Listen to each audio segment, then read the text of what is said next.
সকলকে শুভেচ্ছা জানিয়ে আজকের ভিডিওটি শুরু করতেছি।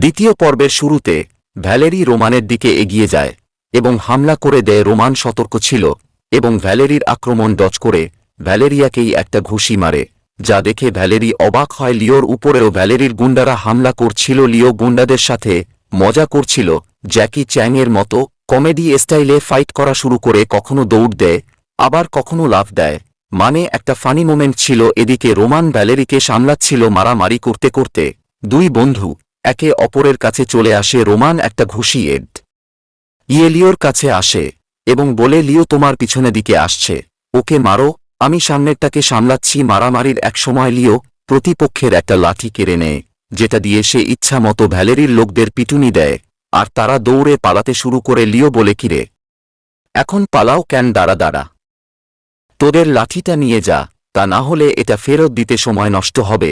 লিও এখন রোমানের সাথে ফাইট করতে থাকা ভ্যালের দিকে লাঠি ঘুরাতে ঘুরাতে চলে আসে।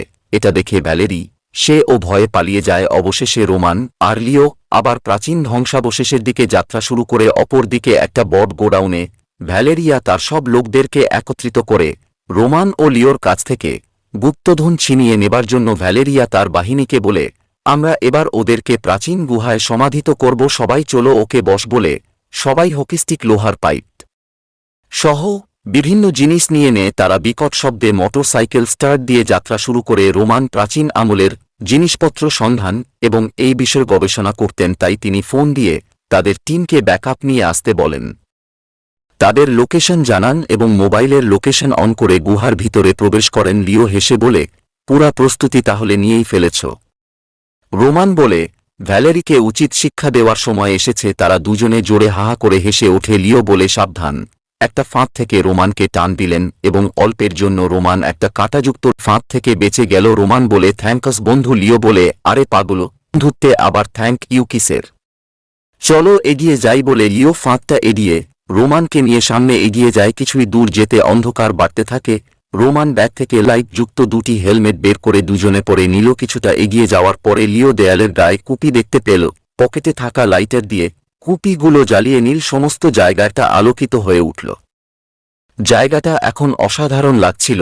রুমের দেয়ালে প্রাচীন অসাধারণ সব শিল্পকর্ম ও কারুকাজে ভরা ছিল। রোমান তার ক্যামেরা দিয়ে প্রাচীন কারুকার্যর ও শিল্পকর্মের ছবিগুলো তুলতে শুরু করলেন। এখানে শ্বেত পাথর এবং বিভিন্ন ধরনের মহামূল্য পাথরের তৈরি শিল্পকর্ম ছিল।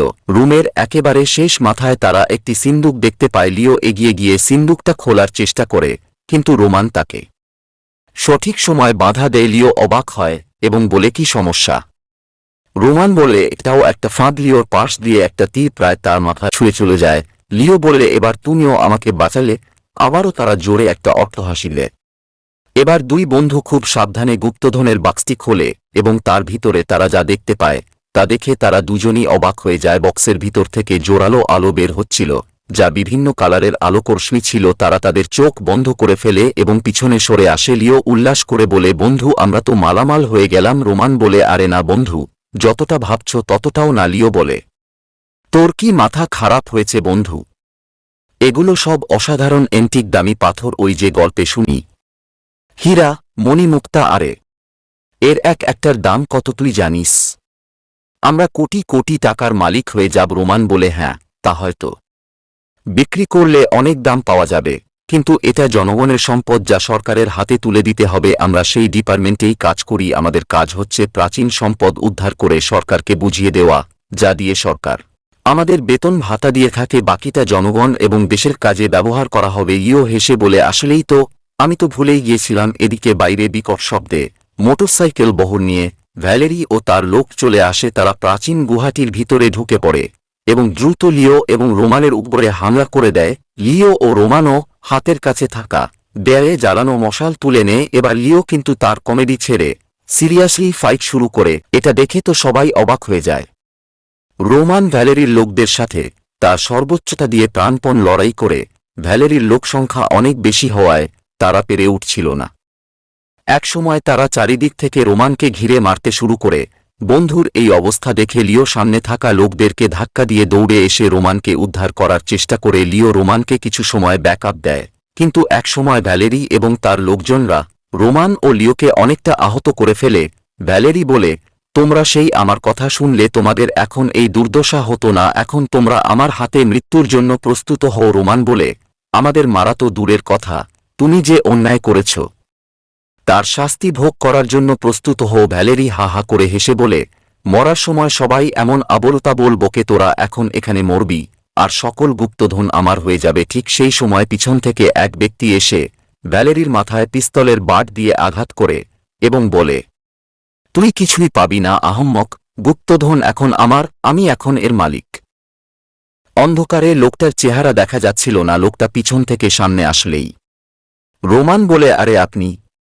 সবাই হতবাক হয়ে যায় লোকটার এমন কাজ দেখে। কে এই ব্যক্তি যে ভ্যালেরিকে আঘাত করেছে? রোমান তাকে চিনল কিভাবে? জানতে পারবো আগামী পর্বে।